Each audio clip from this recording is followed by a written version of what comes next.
Hello, नमस्कार बच्चों। गणित कक्षा में आपका स्वागत है।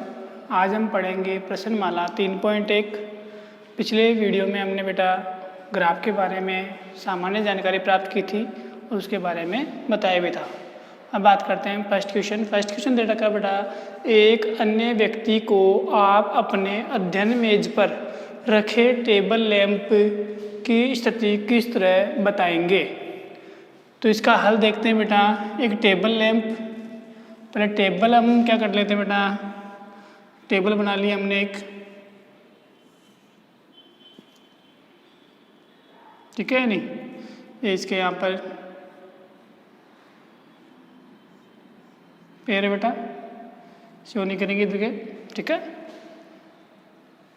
तो ये अपने पास हमने मान लिया बेटा एक टेबल है, ठीक है। तो यहाँ पर इस लाइन को तो क्या मानेंगे हम एक्स एक्स और इसको क्या मानेंगे बेटा वाई एक्स। कंप्लीट। ये क्या हो जाएगा यहाँ पर 0 0। तो यहाँ 1 2 3 4 एंड 5, यहाँ भी 1 2 3 4 एंड 5। कंप्लीट। उसके बाद क्या करेंगे, यहाँ पर कोई सी भी स्थिति पर एक लैंप बना लो, कहीं भी हो बेटा। हमने एक लैंप मान लिया बेटा, क्या अपने पास एक लैंप है। ये बिंदु जो है वहाँ पर क्या पड़ा है, लैंप है। तो यहाँ पर ये स्थिति किस प्रकार हम दर्शाएंगे। तो कितनी पंक्ति में है बेटा ये 1 2 3, स्तंभ क्या है 1 2 3 और 4। देखें बेटा ये,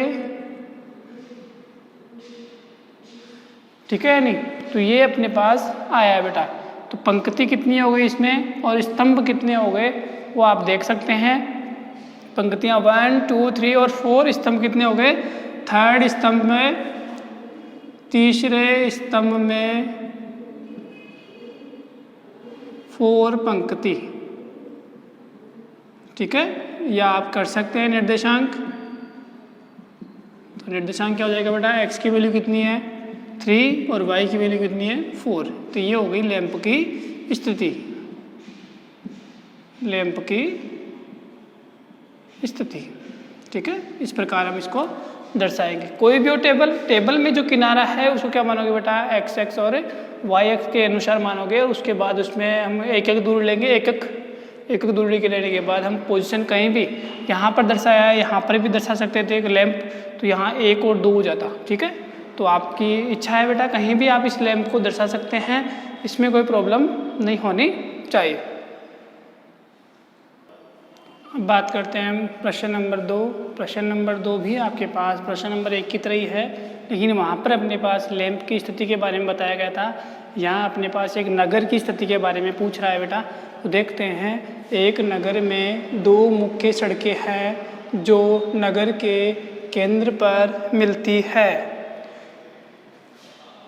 ये दो सड़कें उत्तर दक्षिण और पूर्व पश्चिम की दिशा में है। नगर की अन्य सभी सड़कें इन मुख्य सड़कों के समांतर 200 मीटर की दूरी पर स्थित है।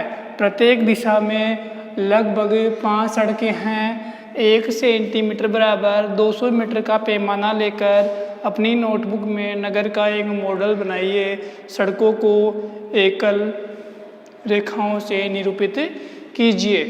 तो यहाँ बेटा आपके पास देखो 2 मुख्य सड़कें हैं जो कहाँ मिलती है बेटा, नगर के केंद्र पर। और उन सड़कों की जो दिशा है वो क्या है बेटा, उत्तर दक्षिण और पूर्व पश्चिम।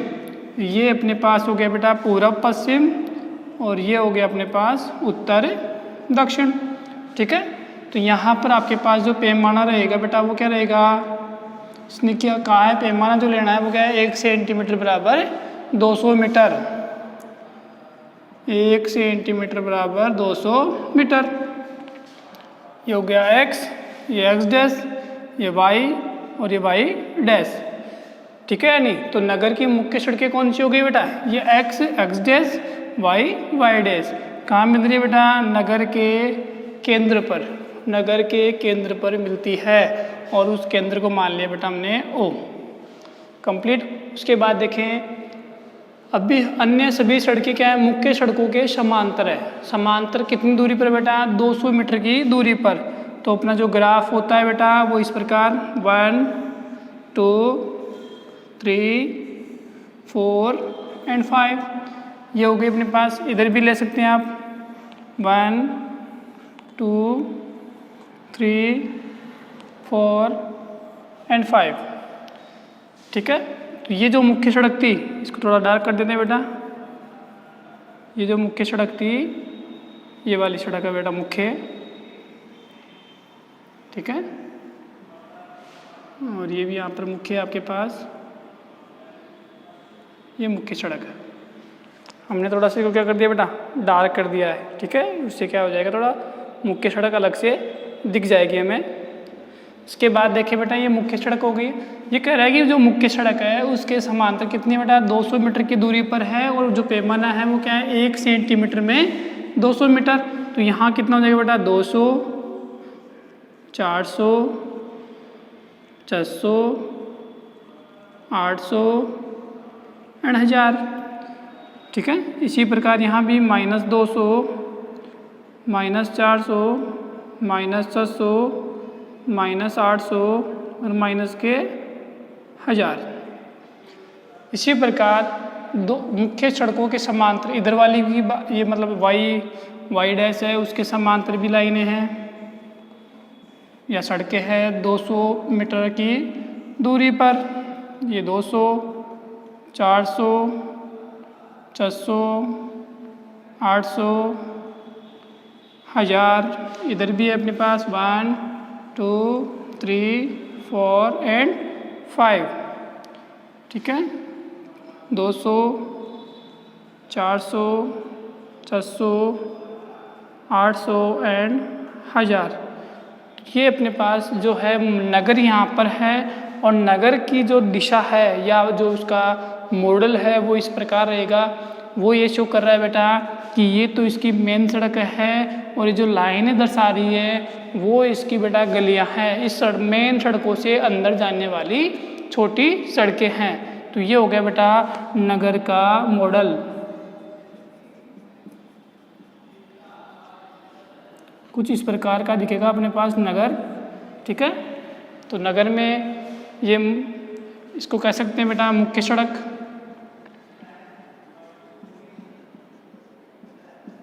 और ये क्या हो जाएगी बेटा अन्य सड़कें। ठीक है,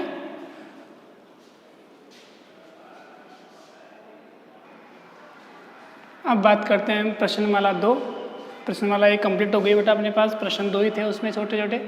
प्रश्नमाला 3.2 की बात कर रहे हैं हम। प्रश्न नंबर 1, निम्नलिखित प्रश्नों में से प्रत्येक प्रश्न का देना बेटा उत्तर देना है, और उत्तर के लिए आपके पास यहाँ फर्स्ट प्रश्न दे रखा है।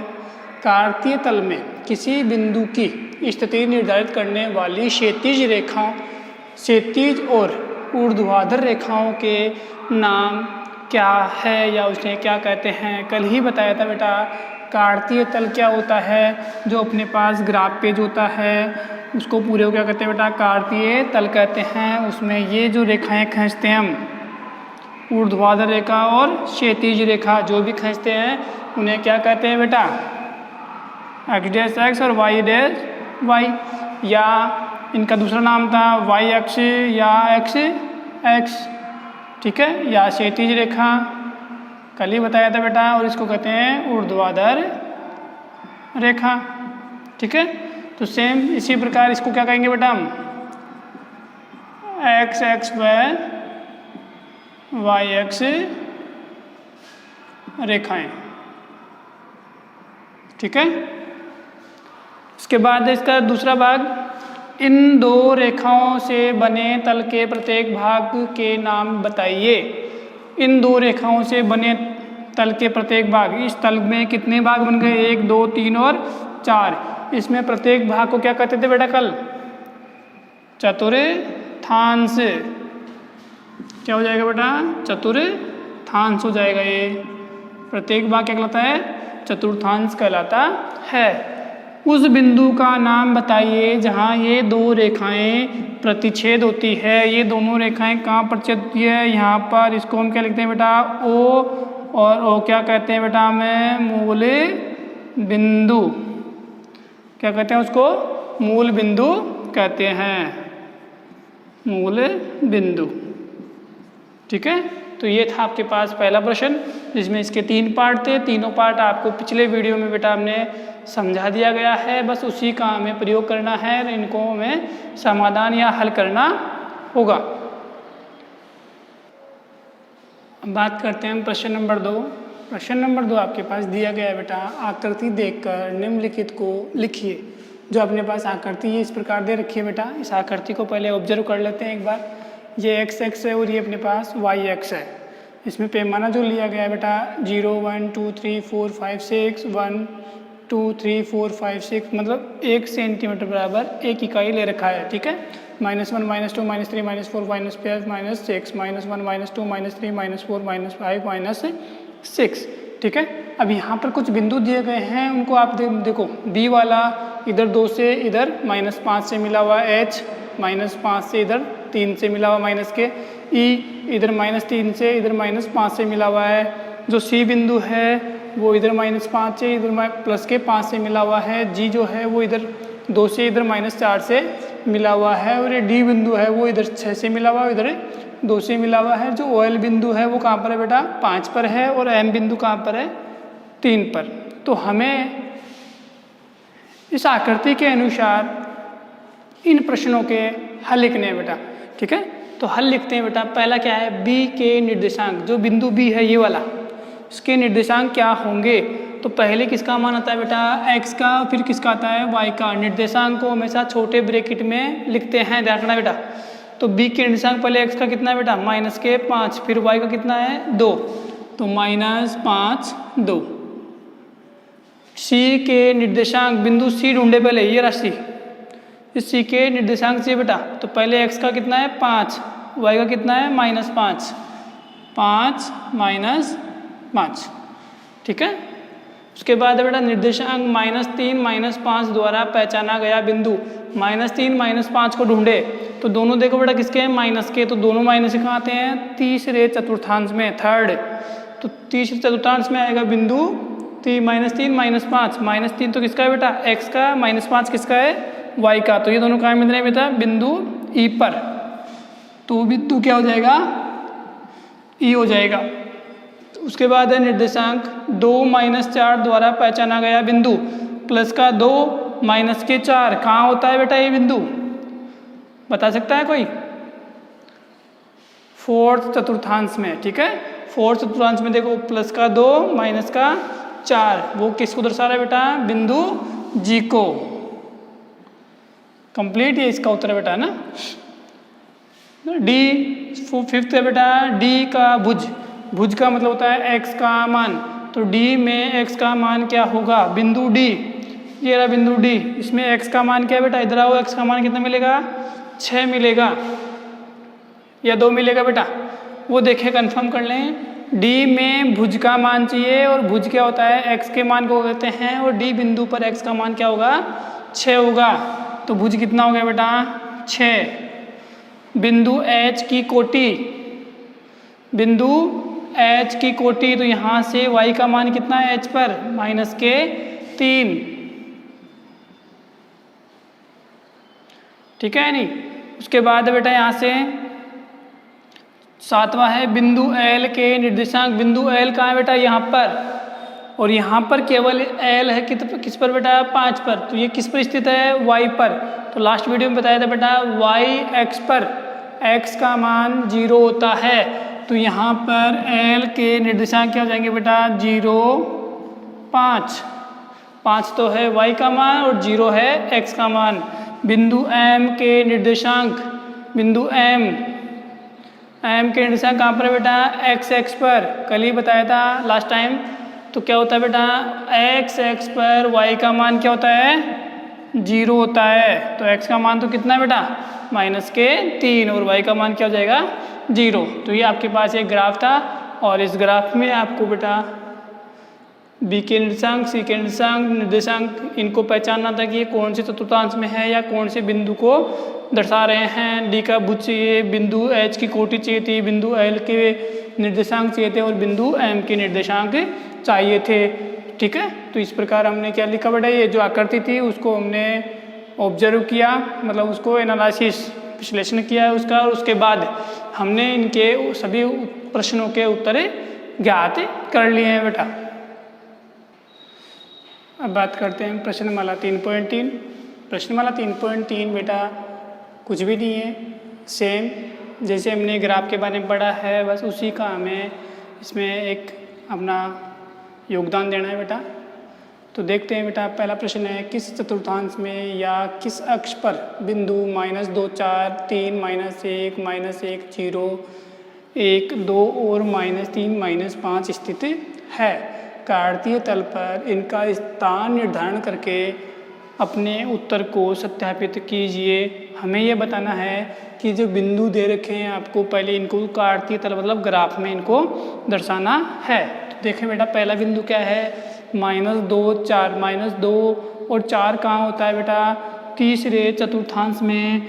ये रहा -2 और ये रहा -2 और प्लस के 4 कहाँ होता है बेटा, सेकंड चतुर्थांश में। तो ये -2 और ये 4, ये यहाँ पर बिंदु होगा -2 4। उसके बाद है प्लस के 3 माइनस का 1, वो कहाँ होता है बेटा, चौथे में। प्लस के 3 माइनस का 1 कंप्लीट। उसके बाद है -1 0 -1 कहाँ है बेटा, x पर। 0 किसकी वैल्यू है, y की। उसके बाद है 1 और 2 प्लस का 1 प्लस का 2, यहाँ का आएगा बेटा पहले चतुर्थांश में।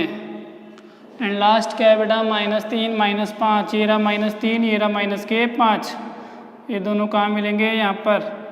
ध्यान रखना बेटा, पहली जो वैल्यू होती है वो किसकी होती है, x की, और दूसरी किसकी होती है, y की।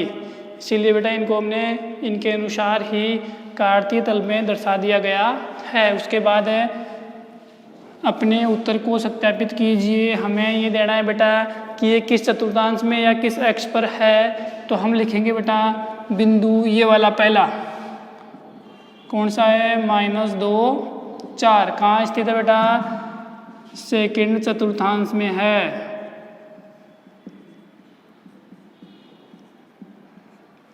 ठीक है। उसके बाद है 3 -1, ये कहाँ पर है, 3 -1 बेटा चौथे चतुर्थांश में।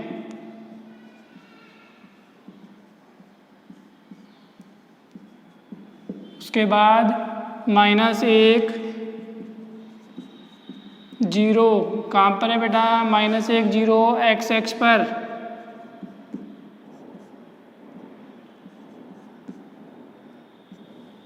उसके बाद है 1 और 2 कहाँ है बेटा, फर्स्ट में।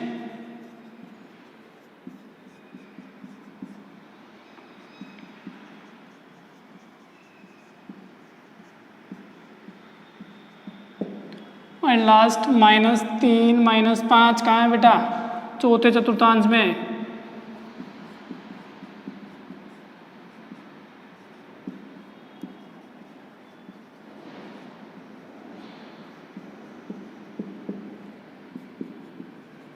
स्थित है। तो ये अपना उत्तर का सत्यापित हो गया है बेटा कि जहाँ जहाँ हमने इनको लिखा है उसके अनुसार ही हमने ये लिख दिया है कि बिंदु कौन सा कहाँ पर स्थित है या कौन से तल में है, या जो x और y ने इसको प्रत्येक भाग को किस में बांटा है बेटा, चतुर्थांश में। तो ये किस चतुर्थांश में है या किस x पर है, ये हमें बताना था। और ये हमने पहले तो क्या कर दिया बेटा, कार्तीय तल में इसको निर्धारित कर दिया है, और उसके बाद हमने इसके कारण का सत्यापन भी कर दिया है। हम बात करते हैं प्रश्न नंबर 2, जो इस प्रश्नमाला का बेटा लास्ट क्वेश्चन है आपके पास।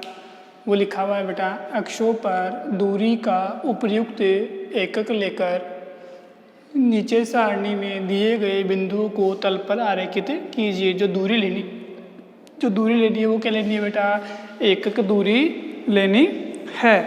ठीक है। तो इसके लिए आपको ये एक टेबल दे रखी है बेटा, जिसमें x और y के मान है। x के -2 -1 0 1 और 3 है, y का मान 8 7 -1.25 3 और -1 है। तो इसमें आप यदि निर्देशांक बनाना चाहोगे तो एक निर्देशांक ये है, दूसरा ये बनेगा, तीसरा ये बनेगा, चौथा ये बनेगा और पांचवा ये बनेगा। ठीक है। ये 5 निर्देशांक है, इन पांचों को हमें बिंदुओं को कहाँ दर्शाना बेटा, कार्तीय तल में दर्शाना है। तो देखते हैं बेटा पहला बिंदु क्या है, -2x का, ये रहा -2। 8y का है तो यहाँ पर आ जाएगा बेटा ये आ गया -2 8। ठीक है। दूसरा बिंदु क्या है, -1 और 7, ये रहा -1 और यहाँ है 7। ठीक है नहीं, तो -1 और 7। उसके बाद बेटा 0 है x कहीं भी हो, और माइनस का क्या है 1.25, -1.25 क्या दर्शाता है बेटा, -1 और -2 के बीच में है। ठीक है नहीं, -1 और -2 के बीच में आपके पास देखें तो आपके पास जो ग्राफ लाइन है उसमें कितनी लाइनें होती है बेटा, 10 लाइन होती है। कितनी लाइन होती है, 10 को हमें बांटना है 25। तो यहाँ जो है आपके पास 2.5 मतलब 2.5 लाइन के बाद, मतलब एक के बाद जो एक है इसके बाद 2 छोटी लाइन, और उसके बाद आपको ये पॉइंट को दर्शाना है 0 -1.25। जो 1 और 2 है इनके बीच में है बेटा -1.25। इसको दर्शाने के लिए क्या किया हमने, 0.25 ज़्यादा है बेटा 1 से, तो हमें पता है कि -1 और -2 के बीच में कितनी लाइन होती है बेटा, 10। कितनी लाइन होती है, 10 लाइन होती है ना। तो 10 लाइन को 2.5 में बांट दिया हमने, तो 4 मतलब 10 लाइन के बराबर हो गया 1। तो 0.25 किसके बराबर होगा बेटा, 2.5 लाइन के बराबर, मतलब 2 लाइन के बाद और 3 लाइन से पहले ये पॉइंट आपको दर्शाना है। उसके बाद आगे वाला पॉइंट देखिए बेटा, कौन सा पॉइंट है, 1 और 3, x1 y3, एंड लास्ट बेटा x का है 3 और y का है -1। तो यहाँ आ जाएगा ये 3 -1। ठीक है। तो ये अपने पास आलेखित कर दिया है। नीचे दी गई सारणी में जो बिंदु थे उनको कहाँ पर, तल पर आलेखित कर दिया है। ये अपनी प्रश्नमाला 3.3 कंप्लीट हो चुकी है, और इसी के साथ अध्याय नंबर 3 भी कंप्लीट हो चुका है। इसका आप ध्यान रखें बेटा, कोई समझ में नहीं आता है आपको तो आप कमेंट या कॉल कर पूछ सकते हैं, कोई समस्या नहीं होनी